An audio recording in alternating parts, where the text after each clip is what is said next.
The following content is an update of a video that I made back in 2021 when I first started making videos for YouTube. Back then, my editing and audio wasn't that good, and this case has always been on my mind to remake.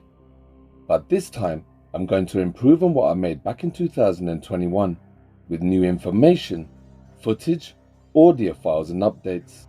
Also, I just have to say, for anyone who doesn't know about the incident and what happened to the victim, Charla Nash, then the following audio and footage may upset some people.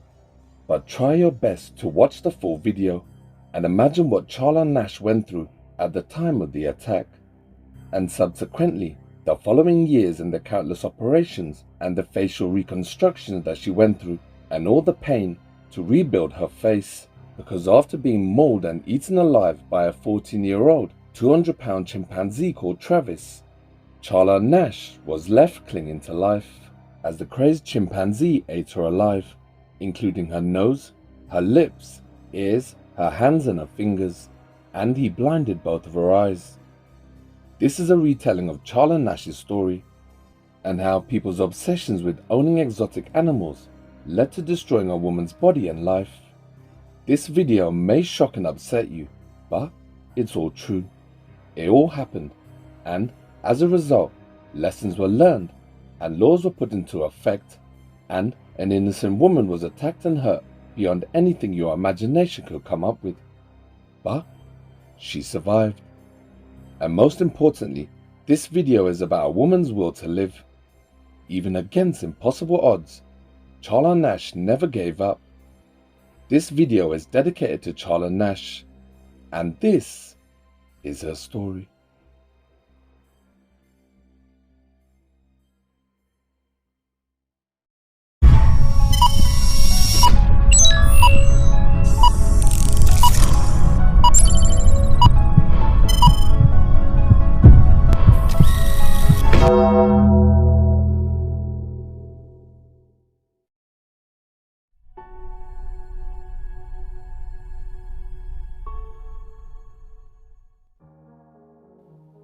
On the 16th of February 2009, at around about 3:40 p.m, Travis the chimpanzee, who at that time was 14 years old and weighed 200 pounds, severely mauled and ate the 55-year-old Charla Nash, inflicting devastating injuries to her face and limbs. Travis had got out of the house where he lived with Sandra Herold by taking her keys. Sandra had called her best friend and work colleague Charla Nash to help coax the angry chimpanzee back into his cage. For the last few years, Travis the chimp, who had outgrown his owner, had now put on a lot of weight due to a diet of fast food, beer, Xanax and other medication for his Lyme disease. He lived, ate and even dressed like a human, but in fact he was a wild, dangerous animal. And unfortunately, the women were about to learn the terrible truth, with Nash getting the full force. On that fateful day, at around 3:40 p.m, Travis had just sneaked out of the house with Sandra's keys when Charla pulled up, holding Travis's favorite toy, a Tickle Me Elmo doll. Now, even though Travis the chimpanzee was familiar with Charla, who had known Travis all of his life and had worked with the Herolds towing company for years, Travis flew into an uncontrollable rage and attacked and mauled Charla and started eating her alive while blinding her so she couldn't see him. Sandra was in the house when she heard the blood-curdling screaming coming from her best friend. As Sandra rushed outside with a knife in hand, she saw Travis beating Charla and holding her down with his hands and feet. She could see Travis biting and eating her best friend alive, so she screamed at Travis to stop, and at first she hit Travis on the back of the head with a shovel that lay on the ground. But Travis was a 200-pound adult chimpanzee, hopped up on beer and Xanax, so the shovel had no effect. So Sandra stabbed her pet in the back. Sandra later said in an interview, "For me to do something like that, put a knife in him, it was like putting one in myself." Sandra ran to her car and locked herself inside and called 911. The following is a recording of the 911 phone call from Sandra. stand for 911. Where's your emergency? Oh, this is Sandy. 241 Rock Crimin Road. What's the Send problem? the police. Send the police. What's the problem there? The chimp killed my friend. What's the problem with your friend? Oh, please. What's the problem with your friend? I need to know. Send the police up with a gun. With a gun. Hurry Who up. has a gun? Please hurry up. He's killing my girlfriend. What is the problem? He's killing my friend. Who's killing your friend? My chimpanzee. Oh, your chimpanzee is killing your friend. Yes. He ripped her apart. Hurry up. With a gun. Hurry up, please. There's someone on the way. With guns, please. You shoot him. What is the monkey doing? Tell me what the monkey's... He ripped her face off. He ripped her face off? He's trying to attack me. Please, Okay, hurry. I need you to calm down a little bit. They're on the way. Can you put yourself away? I don't want the monkey attacking you. Please, hurry up. Listen to me. They're on the way, ma'am. Guns. They gotta shoot him, please. Please, hurry. You're there with your friend. I need you to help your friend. Can you go help your friend? I can't. He tried to attack me now. Is he still there with your friend? Yes. Okay, so then back off. Then don't get any closer, okay? They're already on the way. Please. If the monkey moves away from your friend, let me know, okay? So we can try to help your friend. No, I can't. She's dead. She's dead. Why are you saying that she's dead? She's dead. He ripped her apart. He ripped what apart? Her face? Everything. Oh. He ripped her apart? Listen, I think I'm gonna faint. I think I'm gonna pass out. No, just breathe, okay? I'm gonna stay with you on the phone until they get there. Listen, please hurry. Please hurry. Oh my God! They gotta have their guns out. They gotta have their guns out. Listen to me. Oh my God. Is this your monkey or whose monkey Yes. is it? It's your monkey. No, it's mine. How do you know how big is he? How many pounds? 200 pounds. 400? 200. 200 pounds? Listen to me, please. Where are they? And he's a chimp, correct? Yes. Where are they? They're going your way. They're going as fast as they can your way, okay? Please go faster. Please, Dirk. Please. Is the monkey still by your friend, or can you get close to your friend? He's eating her. Please. God, oh, please. Okay, I need you to calm down for me. I know it's hard, okay? I know it's hard. But they're going as fast as they can your way, okay? Oh, my God. Please hurry. They tell them they got to shoot him because I tried stabbing him and he's not, and it made him worse. Okay, Sandra. Have them shoot him. They will. Sandra, I already have the fire department close by, okay? So as soon as the police gets there, the fire department's going to move in, okay? The fire department can't move in yet, but as soon as the police officers show up... Please tell them. Shoot him because he's going to try to attack me now. Just breathe, Sandra. Shoot him! Shoot him! Sandra, stay in your car. Shoot him! Sandra, I need you to stay in your car. Shoot him, please. I tried stabbing him, and he's hurt now too. So he's gonna attack anybody. I can't get out of this car. Lock your doors on your car and stay there with me. It don't matter. He will rip the doors wide Sandra, open. just do what I'm telling you to. Stay in the car. The police officers will handle it. Please tell him to shoot him. Please tell him. Please tell him to kill him, please. They did, Sandra. They're shooting at him already, okay? But he's not dead. I know. They will continue until he's dead, okay? I just need you to stay on the phone with me and breathe. He's not dead. He's not dead. He's not dead. Oh, God. Oh, God. So what really happened that day, on the 16th of February 2009? And why did Travis the chimp suddenly attack Charla Nash, someone he knew all his life? And why was a dangerous wild animal, dressed like a human being and living in a house in the middle of Stamford, Connecticut in the first place? Well, to find out what happened at the end, we must first start at the beginning.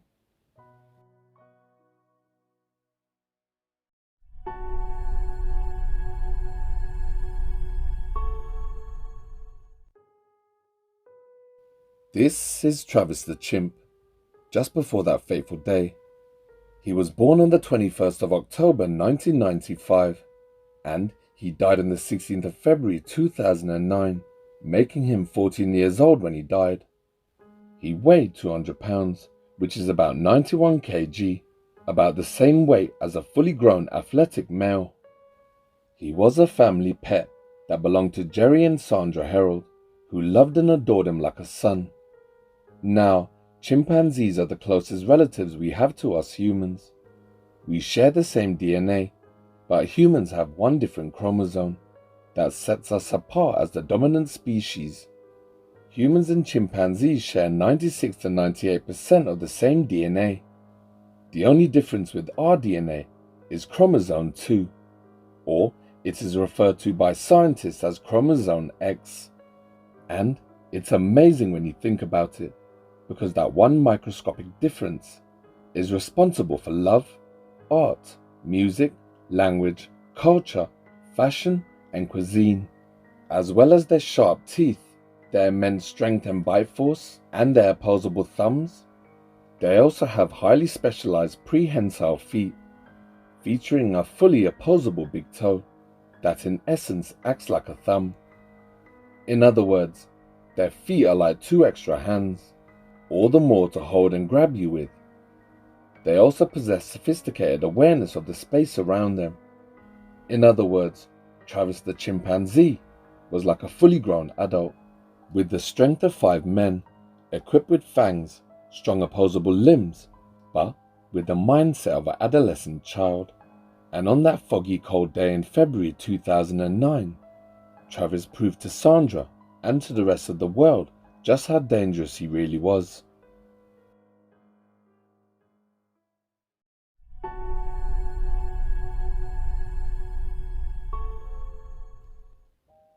Everyone in town got used to seeing Travis with Sandy and Jerry Harold, whether he was in a convertible car with Sandy, going to the shops, or when he was with Jerry at work towing vehicles. People and shop owners and even the police would stop and wave and call out to Travis. Travis would pose for photos at the shops or in a car, and people never got used to seeing a chimpanzee dressed in human clothes. He became like the town's unofficial mascot. And then, as a juvenile, he appeared in several television shows and commercials, including his most famous one with Pepsi, including featuring on television programs like Maury Povich and The Man Show.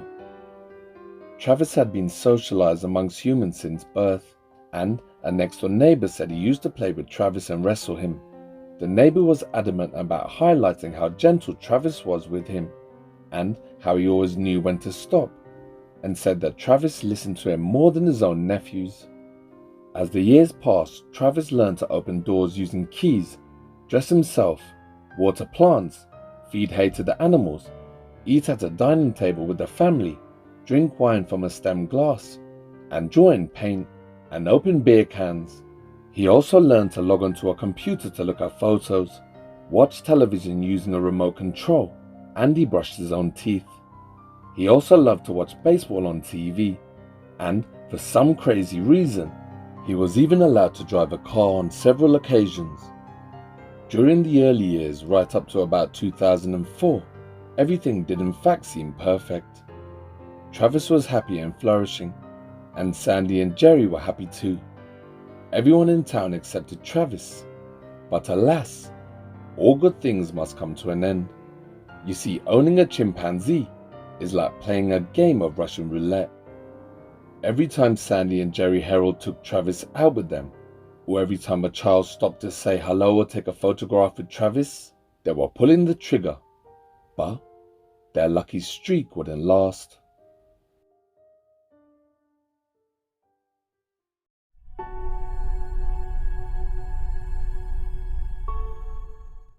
"14-year-old Travis was a bit of a celebrity in his home state. He'd starred in several TV ads, but on Monday he turned violent.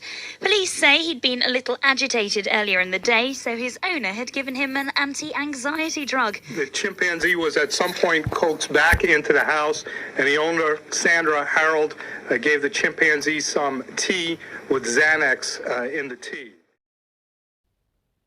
In the spring of 2004, sadly, Jerry died of stomach cancer, and because Sandy had already lost her only child in the car accident. Sandy and Travis became much closer. As a result, Sandy regarded Travis like a son, and now that Jerry had died, Travis and Mum were all alone and only had each other for company. So she started pampering Travis a lot more. Now that her husband had died, all of her love went to Travis instead. She slept with Travis and even bathed with him. But after Jerry's passing, Travis started to change. Up until the year 2004, Travis had been the son, and Mum and Dad took care of the house. But when Jerry died, Travis became more protective and dominant over the house, the land, and even Sandy. Sandy didn't realize it at first, but Travis's animal instincts took over. He was now the alpha male, and with that came stress, agitation, and aggression, and Travis's anger would soon start to bubble up to the surface.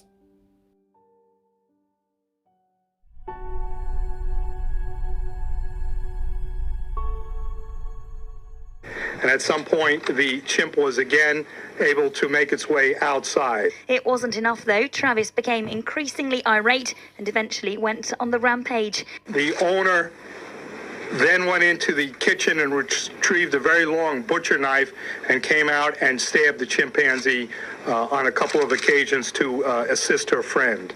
The victim's got severe facial injuries and she's in a critical condition in hospital. Travis, though, was shot by the police after he tried to attack officers who answered the 999 call. The chimpanzee came up to one patrol car and knocked the mirror from the car and attempted to access the car by opening the door.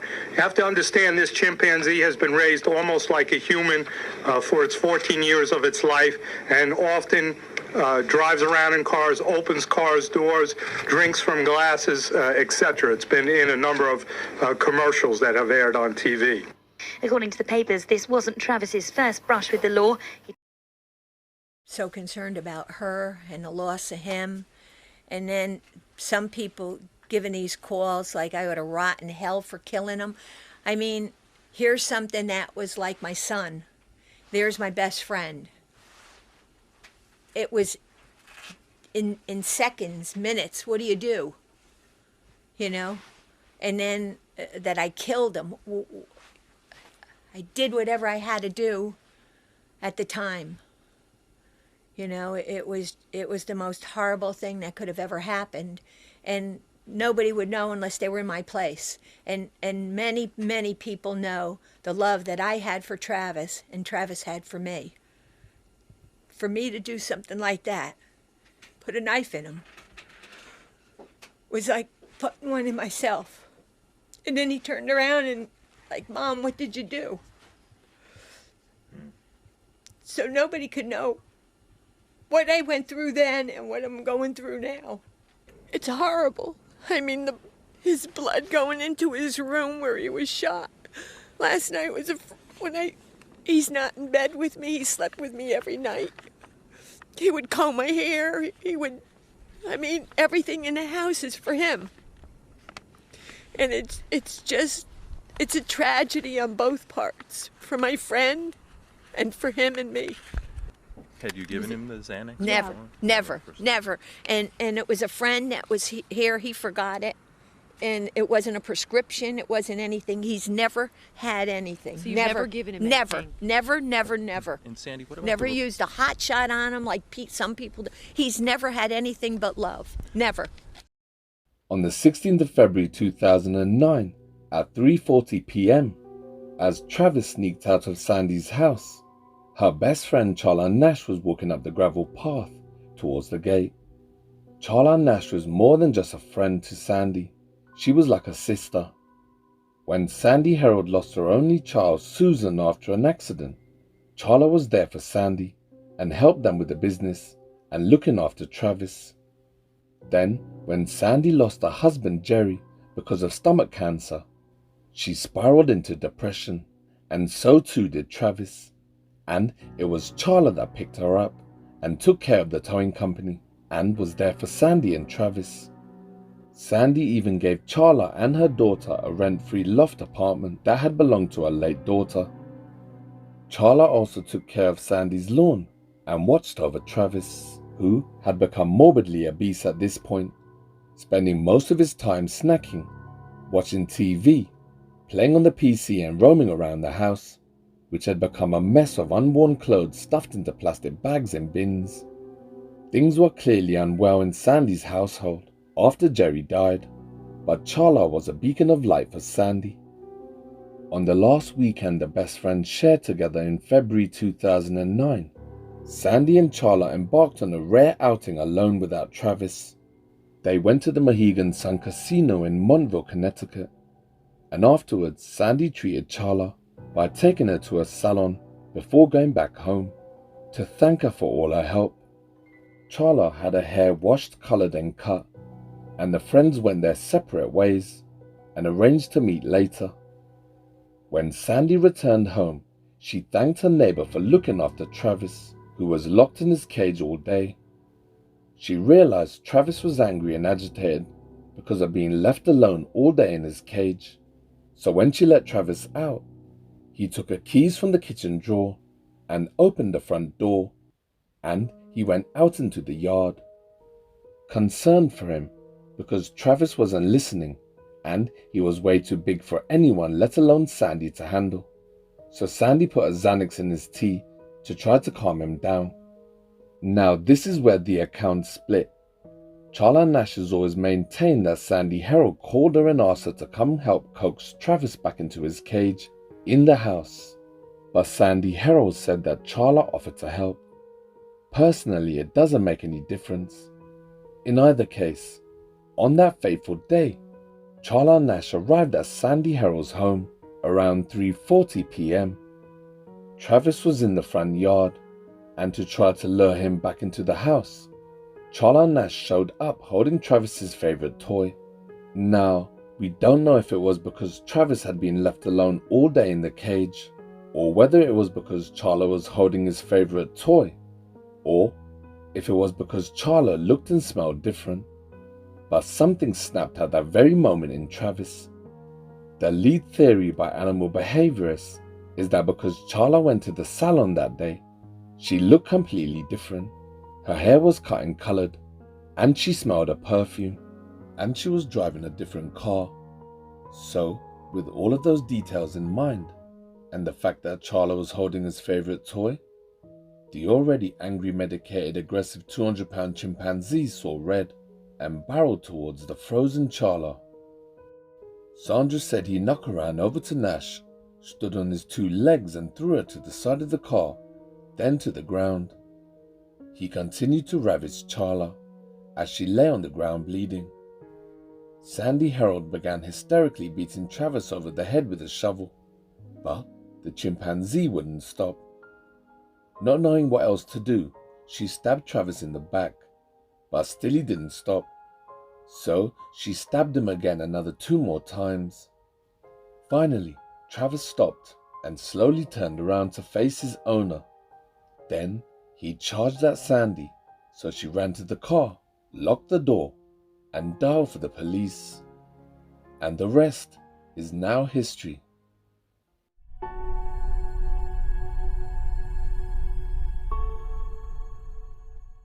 There are new developments in the chimp attack that almost killed a 55-year-old woman, and now her 17-year-old daughter is speaking about her mother's recovery for the first time. CBS News correspondent Priya David has the latest on that. Good morning, Priya. Harry, good morning to you.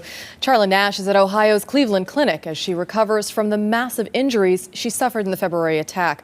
Her family shared with us their painful journey as they care for the woman they say was once vibrant and strong.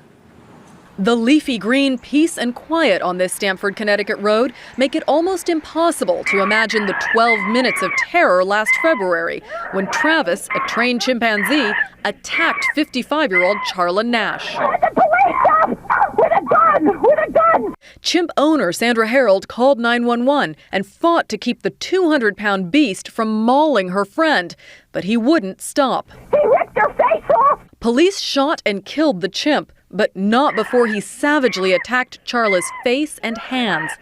Now her 17-year-old daughter is speaking about her mother's recovery for the first time. I was just kind of in shock. I I had no idea what to say, and I wasn't really sure of whether it was okay or not to touch her or anything. The accident left Charla Nash blind, and doctors say she'll need at least 2 years of surgery. Charlie's, very independent and self-reliant, and she won't have that ever, Stamford police gave us an exclusive look inside the case. It's a very serious investigation. Police Captain Richard Conklin shared this not yet released toxicology report, confirming the drug Xanax was in the chimpanzee's system. Sandra did not have a prescription for it. It looks like third-party Xanax, and certainly it's questionable if she should have administered it to her pet. That means owner Sandra Harold could face criminal charges in addition to a $50 million civil suit. Other new details. The animal autopsy confirms Harold stabbed her pet twice during the attack. He was my life. Everybody knows it. I mean, I cooked for him, I shopped for him, I lived with him, I slept with him. He was just everything, the only thing I had left. Harold is a widow whose daughter died in a car accident. Now Charla Nash's only child is alone too, waiting for her mother to awaken from a nightmare. Has your mother ever said your name? She said, Brianna. Look at that smile. The chimpanzee owner, Sandra Harold, did not return our phone calls. Charla Nash is still in critical but stable condition. Now, because she's had mild brain damage, she doesn't understand how bad her injuries are, and she refuses to believe that Travis the chimpanzee attacked her. I'm so excited to see you again. Thank you, me too. To see her progress close up is truly remarkable. I can't tell you, sitting across from you, how dramatic the difference is. I've come a long way. She sure has. And if you know Charla Nash, you'd expect nothing less, despite a recent setback. Doctors discovered that your body seemed to be rejecting the face transplant. Can you tell us what happened? Well, this one biopsy said a slight rejection. The rejection came after Charla's participation in a military-funded study. The purpose was to wean you off anti-rejection medication because of the side effects. I know your dad was in the Air Force. Why was it important for you to be part of that study? Well, it would help all the servicemen and women, but the study is not a failure, it's a success. You've learned so much from all-night testing. And luckily, Charla's face will be fine, relying on the treatment of medication she took before. It's been a long road for Charla Nash since the attack 7 years ago. He's killing my friend! Who's killing your friend? My chimpanzee! Her nose, mouth, eyelids, and hands were ripped off by her employer's 200-pound pet chimpanzee. The vicious mauling left Charla Nash permanently blind. We first met months after the attack. Her face was destroyed, but not her resilience. I just want to go on with my life and get better. Following countless medical procedures, doctors at Boston's Brigham and Women's Hospital performed the country's first ever double hand and face transplant. The hands failed to thrive, but her face was a success. Can you touch your face with your thumb? Do you ever do that just to feel the... Yeah, touch it. Oh, I get a tingling feeling that I know I'm touching my skin and my teeth. Today, the results are profound. Did you believe back then that you would ever reach this point? No, I never thought I'd be like this. Fiercely independent, Charla now lives on her own. I go this way. I know you have somebody who comes in Monday through Friday to help out and aid, but Saturday and Sunday you're on your own. Why was that so important in terms of your recovery? I've always been independent, and as far as the help, I have just what I need. She even gets out and about, using a transport service for the disabled. What does that mean to you? Because you could have just decided, I'm just going to stay in my house, I'll wait for the aid to come every day. I don't want to go out. You feel like you're almost normal. You feel like you're a person again. A person who loves a bargain. And Charla took me to one of her favorite shopping destinations. They all know her at Savers and love her too. You want to start a jewelry? That sounds wonderful. Come on over here. Though she can't see, Charla's sense of style is as strong as ever. I'll try this one. And so is her generosity. I bought the star for you.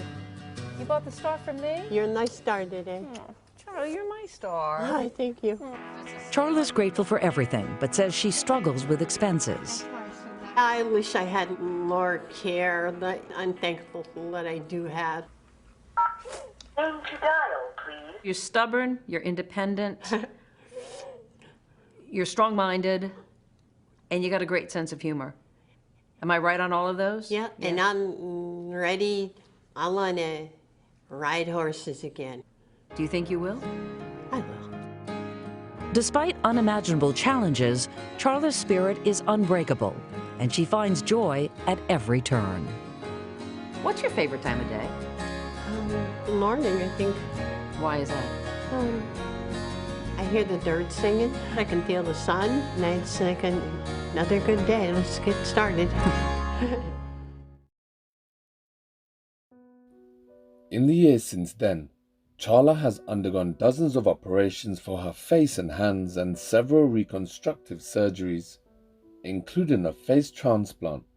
She also went through a double hand transplant, but unfortunately, because of an infection, the donated hands were removed to stop the infection from spreading. Perhaps the saving grace in Charla's story, if there is to be one, is that she doesn't remember the attack. To Charla, it's all a blur, but specialists say that the memory of what happened that day is locked in her mind. It's just that her brain has pushed it so far back to protect her subconscious. And doctors have warned Charla that at any moment, any day, any sound or even a smell might trigger the memory, and it will all come flooding back to her. As of early this year, 2026, Charla is in her early 70s and continues to live in an assisted living facility where she receives ongoing care and rehabilitation.